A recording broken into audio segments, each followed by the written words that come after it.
Bendiciones, sean todos muy bendecidos. Realmente un placer y un gusto que nuevamente nos podamos ver a través del internet para continuar con el estudio del Evangelio de Mateo.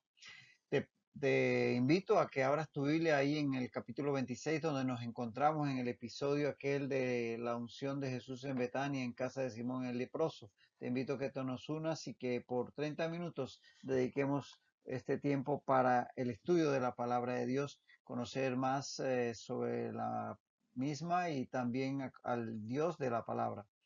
Oramos para poner este tiempo en sus manos, sabiendo que debemos tener dispuesto el corazón y la mente para que esa palabra pues nos instruya con la guía del Espíritu Santo y nos lleve a practicarla, a vivirla día a día.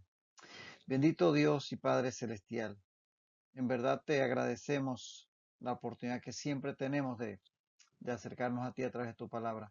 Señor, te pido por cada uno de nosotros que podamos a través de la misma conocerte más y que nos transformes con la guía de tu Espíritu Santo y la ayuda de tu palabra en las personas que tú quieras que seamos. Te lo pido y te lo agradezco en el nombre de Cristo Jesús. Amén. Y amén. Pues sí, el episodio de la unción en Betania, Mateo 26, 6 al 13, ya veníamos considerándolo en las sesiones pasadas. Vamos a continuar allí donde nos quedamos. Dice así: y estando Jesús en Betania, en casa de Simón el leproso, vino a él una mujer con un vaso de alabastro de perfume de gran precio y lo derramó sobre la cabeza de él, estando sentado a la mesa. Al ver esto, los discípulos se enojaron diciendo: ¿para qué este desperdicio? Porque esto podía haberse vendido a gran precio y haberse dado a los pobres. Y entendiéndolo, Jesús les dijo: ¿por qué molestáis a esta mujer? Pues ha hecho conmigo una buena obra. Porque siempre tendréis pobres con vosotros, pero a mí no siempre me tendréis. Porque al derramar este perfume sobre mi cuerpo, lo ha hecho a fin de prepararme para la sepultura. De cierto os digo que donde quiera que se predique este evangelio en todo el mundo, también se contará lo que ésta ha hecho para memoria de ella. El texto que veníamos considerando y habíamos hecho ya algunas acotaciones acerca del perfume, acerca de la dinámica que usó la mujer María específicamente para derramar ese perfume sobre Jesús y vamos a continuar allí en ese punto. Dice entonces, al ver esto, al ver la acción de la mujer, al ver esto los discípulos se enojaron diciendo: ¿para qué este desperdicio? Imagínate. La reacción inmediata de los discípulos fue de desaprobación. O sea, y vamos a ver a detallar esto un poquito más. Ellos consideraban, como expresa Mateo, que era un desperdicio, un derroche, o sea, se estaba malgastando algo porque como ya dijimos en la sesión pasada, este perfume no era barato, era nardo y era puro, o sea, no estaba diluido y era alrededor de 1 libra. Y ya, como vamos a ver adelante, ahí pudieron calcular que eso costaría bastante. De tal manera que ellos vieron que era algo muy costoso. La mujer no tuvo el menor reparo en hacerlo, pero ellos sí comenzaron a hacer cálculos mentales con aquella acción. Ellos no tenían, para empezar, derecho sobre lo que no nos pertenecía. Ese perfume no era de ellos, era de la mujer. Y ciertamente, siendo propiedad de María, que es, como ya hemos adelantado, es la que está haciendo esta acción, lo sabemos por el Evangelio de Juan, ella era libre de hacer con el mismo lo que deseara. Entonces, si la dueña del perfume estaba dispuesta a ofrendarlo para ungir a Jesús, como el mismo él admitió para su sepultura, ¿quiénes eran ellos que no tenían vela en ese entierro? No tenían, a ellos no le había costado ni un centavo ese perfume. A decir, mejor nos lo hubiera dado nosotros, lo hubiéramos vendido y poder ganar más dinero para la causa. En verdad que a veces los creyentes tendemos a juzgar las acciones de otros. Si, mira, no es algo que tengamos que estarlo, ¿qué te diría? Promoviendo que otro haga, pero si Dios le da, pone en el corazón a la persona, y eso es algo muy personal, no es un tema de estarlo eh, eh, sonsacando, por decir así, a las personas desde el púlpito para que entreguen cosas o den recursos materiales. Pero si a alguien le nace, sin que nadie le diga, sino de parte del Señor en su corazón, ofrendar para la obra de Dios, donar para la obra de Dios o donar para una causa en especial, eso es entre el Señor y esa persona.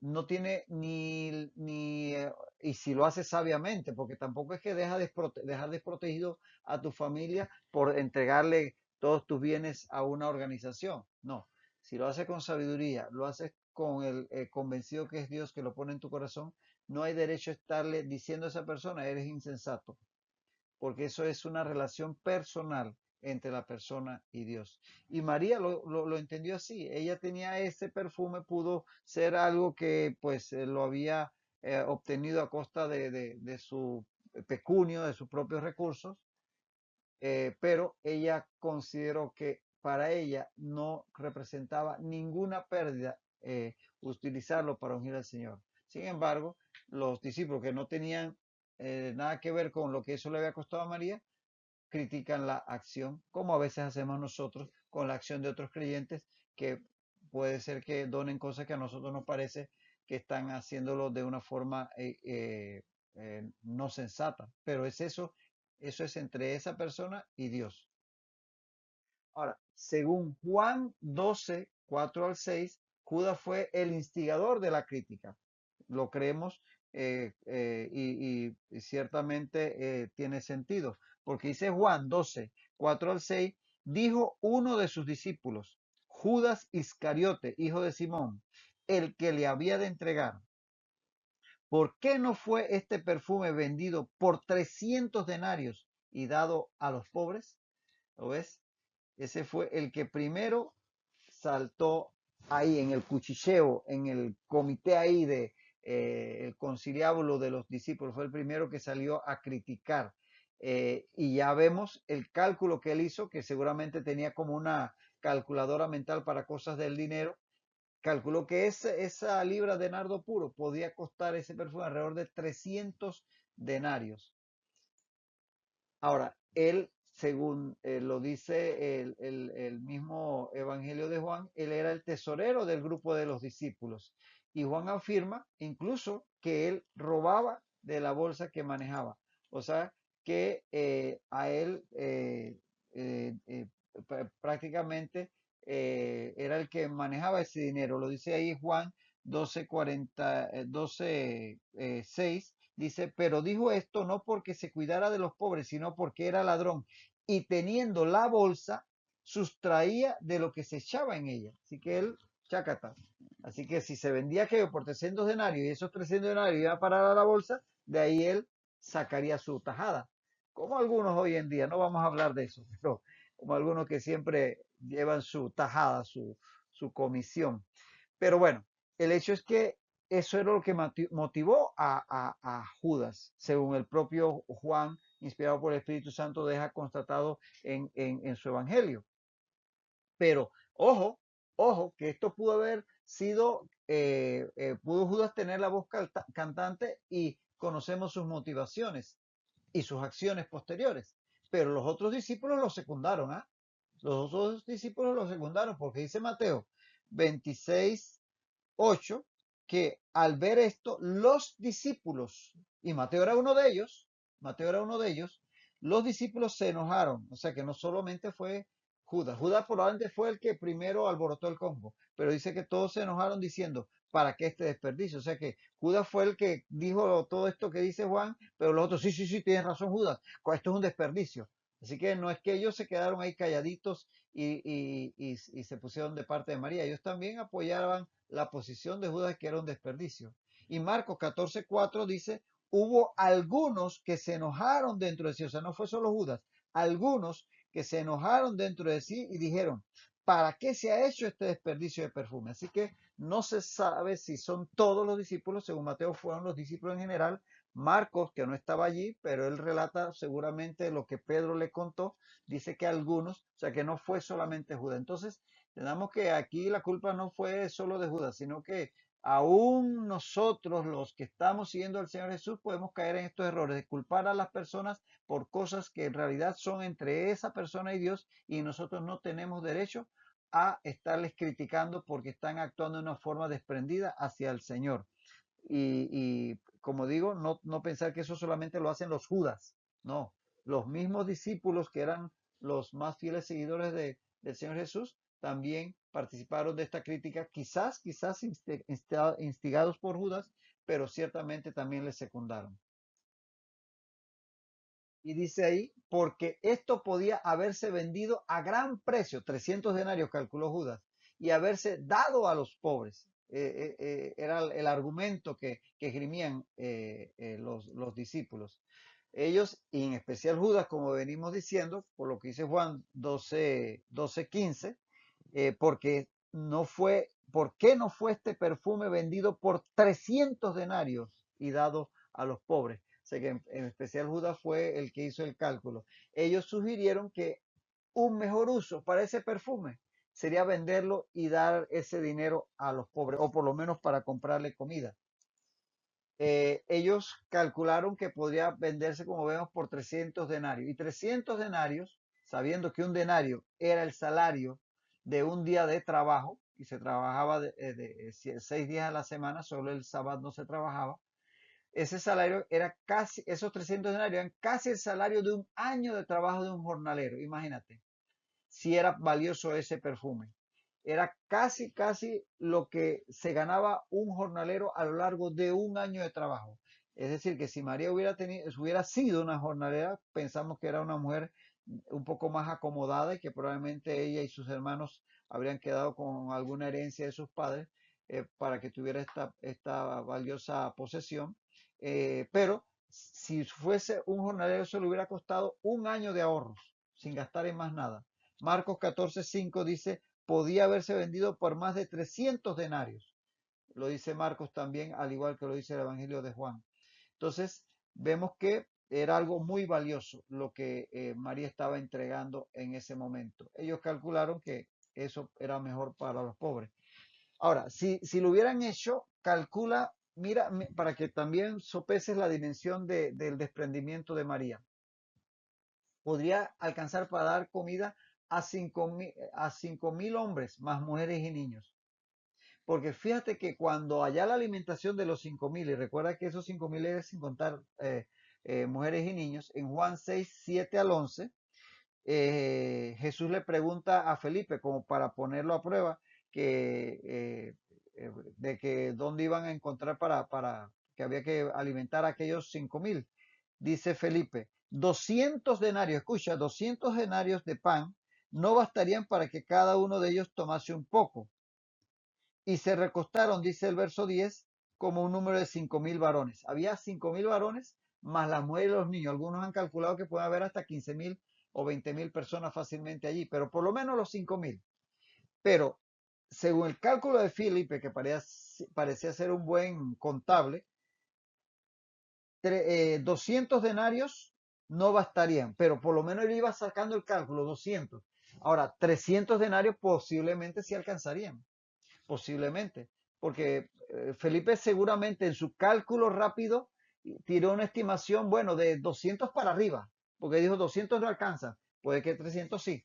El hecho es que por lo menos para darle una comida a 5.000 personas con sus mujeres y niños hubiera alcanzado con ese. O sea, para ponerte en perspectiva el valor que tenía esta entrega de María. Y bueno, que los discípulos obviamente lo vieron desde el punto puramente material y no desde el punto de vista espiritual, que es lo que tenemos que hacer siempre con las cosas que Dios nos ha puesto en nuestras manos. Sí es cierto, debemos ser buenos mayordomos, buenos administradores de las cosas que Dios pone en nuestras manos, pero saber que siempre lo espiritual está por encima de lo material y que si Dios nos da bienes materiales, qué bien, pero si en algún momento Dios nos pide de eso para poder sostener su obra, sepamos que lo espiritual priva sobre lo material. Ahora, siempre es fácil sugerir lo que debe hacer otro con sus recursos, cuando lo correcto es permitir que sea el Espíritu Santo el que guía a cada uno en lo que debe hacer con lo que Dios ha puesto en sus manos. Que no sea ni el hermano, ni siquiera el predicador, ni el pastor, sea Dios tocando tu corazón cuando pone en ti el dar para la obra o el dar para una cosa específica. Eso sí, somos llamados a dar. No ahora yo voy a cerrar mi corazón y no voy a dar nada porque Dios no me ha dicho que dé nada. Porque cuidado, el amor al dinero es el principio de todos los males. Entonces, definitivamente que somos llamados a sostener la obra de Dios, pero eso tiene que nacer de un corazón genuinamente convencido que el Señor hable y trate contigo y seas tú movido a dar de lo que Dios te ha dado.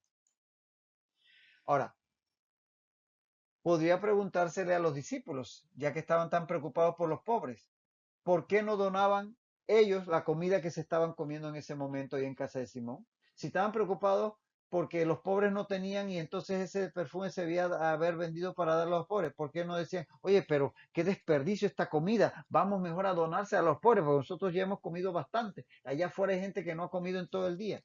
Ah, ¿verdad? Porque es muy fácil considerar qué debe hacer otro con sus bienes y nosotros guardando lo de nosotros para acá. Entonces, esto es para que nos analicemos. Cada uno a nivel personal, esto no es para que nadie juzgue a nadie, sino que todos nosotros, cada uno, pongámonos delante de Dios y que el Espíritu Santo nos hable si es necesario. Si estás en paz con Dios, olvida tranquilamente, pero que siempre tengamos abierto nuestro corazón a que el Señor nos escudriñe y nos muestre en dónde estamos fallando o en dónde debemos hacerlo mejor, simplemente. Nada de hacer aspavientos, pero dejar que el Espíritu hable con cada uno de nosotros en cuanto al manejo de nuestros bienes materiales. Ahora, evidentemente, evidentemente, en el caso de Judas, puede ser que algunos de los otros discípulos estuvieran honestamente preocupados por los pobres, pero ya te digo, pudieron bien haber por lo menos donado su comida, pero bueno, no es el punto. Pero sabemos que en el caso de en Judas en particular, su motivación no eran los pobres, porque el Espíritu Santo inspira a Juan en su evangelio a ponerlo por escrito en la palabra de Dios. Su motivación era el dinero. Juan 12:6, que ya leímos, dice que él dijo aquello no porque se cuidara de los pobres, sino porque era ladrón. Y teniendo la bolsa, él era el tesorero, sustraía de lo que se echaba en ella. Así que era una actitud totalmente hipócrita y eso le agrega más culpa a este individuo, definitivamente. Ahora, dice, conforme ellos cuchicheaban ahí entre ellos aquellas ideas, instigadas, como decíamos, principalmente por Judas, dice que entendiéndolo Jesús les dijo, no le dijo solo a Judas, les dijo a ellos, ¿por qué molestáis a esta mujer? Pues ha hecho conmigo una buena obra. Entonces vemos que Jesús está defendiendo a la mujer, a María, y reprende a los discípulos haciendo que se enfoquen en lo espiritual y no en lo material. Ellos estaban preocupados por el perfume. Es muy valioso, cuesta tanto dinero, qué desperdicio, regarlo, derramarlo todo.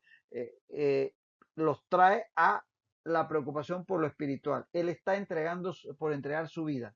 El acto de la unción del cuerpo era algo importante.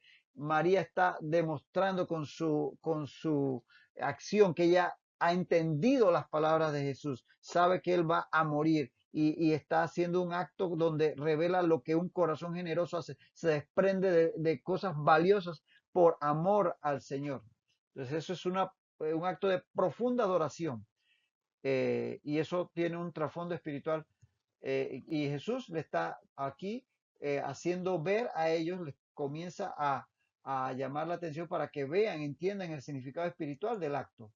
Jesús entonces califica ese acto de María como bueno, porque dice, ha hecho conmigo una buena obra y una obra dirigida hacia Él, poniéndose Él como definitivamente en el centro del escenario, porque para empezar, Él es a quien se había Para él era quien se había hecho aquella cena, y es a María quien Jesús está ofrendando aquel perfume que era de su propiedad, y es él el que va a ofrendar la vida por toda la humanidad. Es él el Mesías, así que él los trae a que se reenfoquen, como debemos hacer todos. La obra de Dios es mucha, tenemos muchas actividades, tenemos que estar preocupados por todos los ministerios, las actividades, etcétera, pero siempre debemos al final enfocarnos en que lo más importante es dar a conocer al Señor, levantar al Señor, que el Señor sea el que sea reconocido, para que alumbre a las mentes y traiga muchos discípulos a Él, de tal manera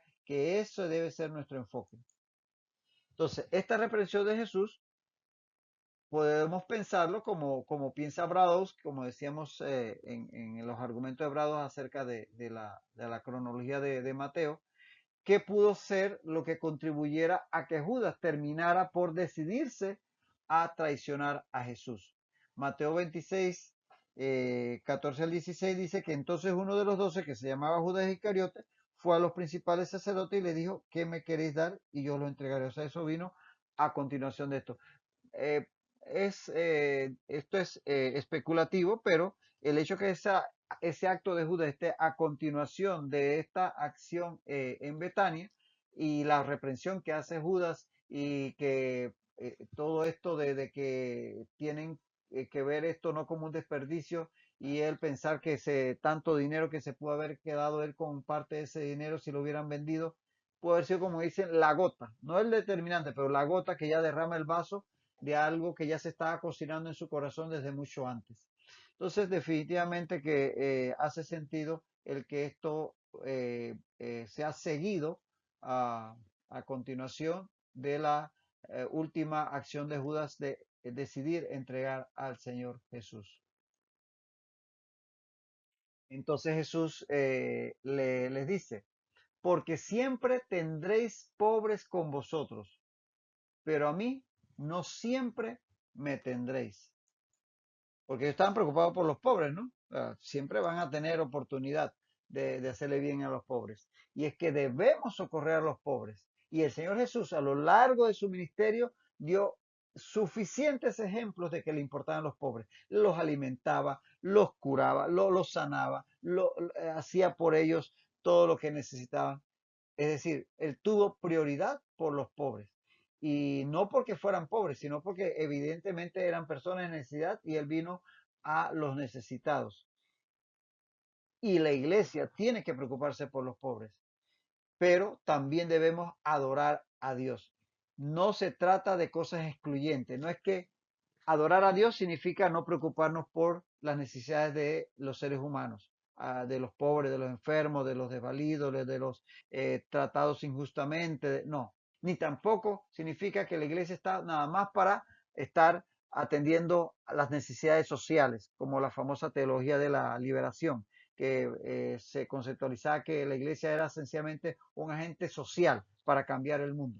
No, nuestra misión es llevar la palabra de Dios a todas las gentes, y en ese camino, precisamente, tanto porque Dios ama a las personas y se compadece de ellas, ser sus vehículos de bendición para los enfermos, para los pobres, para los hambrientos, para los tratados injustamente, para etcétera. Pero siempre como fin último, que Dios sea levantado, que el Señor sea levantado y sea reconocido y las personas vengan a Él. Porque ¿de qué le sirve a la persona tener los 3 platos de comida asegurados el resto de su vida e irse al infierno? O tener todas sus necesidades sociales garantizadas e irse al infierno. Entonces, ciertamente, debemos procurar bendecir a los pobres, pero saber que tenemos que, primeramente, tener como meta que Dios sea conocido por todas las personas. Siempre habrá necesitado en la sociedad. Jesús lo dijo: siempre tendréis a los pobres entre vosotros. O sea, si Jesús dijo siempre habrá pobres, es que siempre habrá pobres. Hay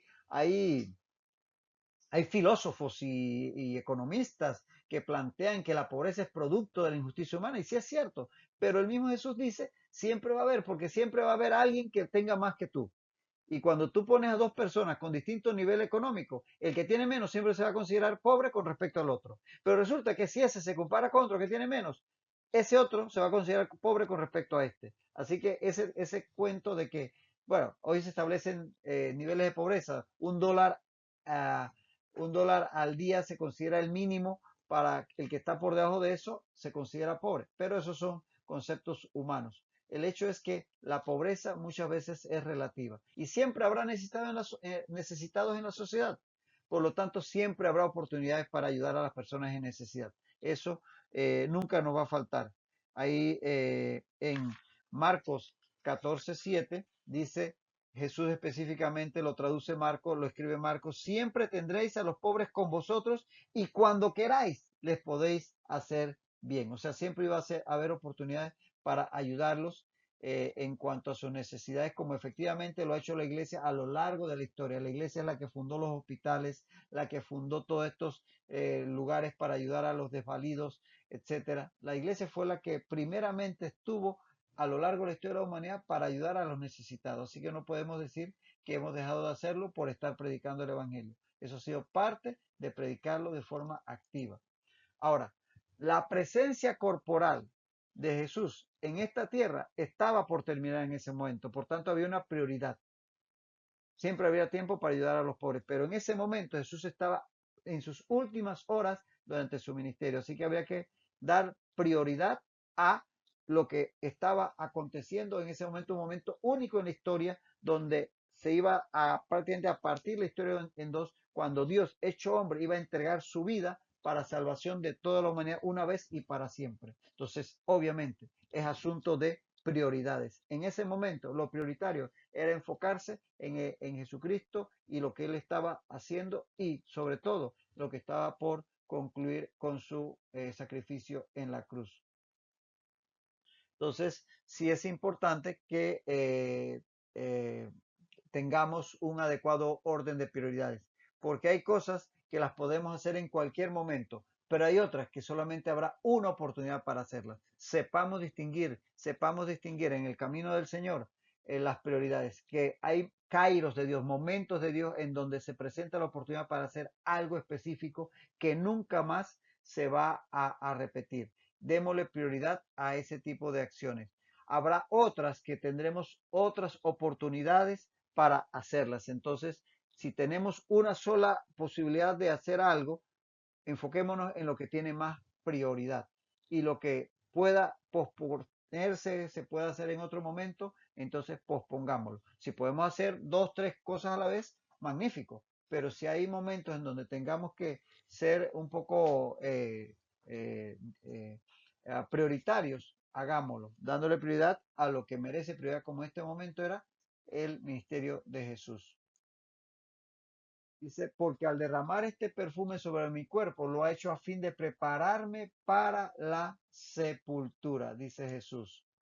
Jesús entonces le está dando un significado espiritual al acto de María. Es decir, que le estaba más allá de que, ay, qué bonito perfume, qué oloroso perfume, que es el significado espiritual, porque eso es lo que importa, el significado espiritual de nuestros actos. No que yo voy a dar mis diezmos, no que voy a dar mis ofrendas para esto, para otro. No, el significado espiritual de que yo adoro a Dios desprendiéndome de lo que Él me ha dado para también engrandecimiento de sobre extensión del Evangelio. Siempre ver lo que estamos haciendo en el ámbito espiritual, no solamente en el ámbito humano o material. Entonces, como el mismo Señor Jesús lo dice aquí, se trataba de ungirle a él anticipadamente, ungir su cuerpo anticipadamente, preparándolo para la sepultura. Entonces, sepamos discernir en todos los actos que hagamos en la obra de Dios el significado espiritual de lo que estamos haciendo y no lo hagamos como lo hacen los religiosos, que sencillamente cumplen por el rito, con el rito de una forma mecánica, porque hay que hacerlo así, toca ir a la reunión, toca hacer esto, toca dar aquello. No, siempre entender que nuestros actos deben ser respaldados por un significado espiritual, no hacerlo mecánicamente. Nos detenemos aquí por hoy, continuaremos porque este texto todavía nos da para más, así que en la próxima ocasión todavía continuaremos aquí. Te invito a que sigas ahí conectado para que juntos sigamos estudiando la palabra de Dios, medita en ella, practícala, aplícala y que el Señor te siga bendiciendo rica, rica y abundantemente.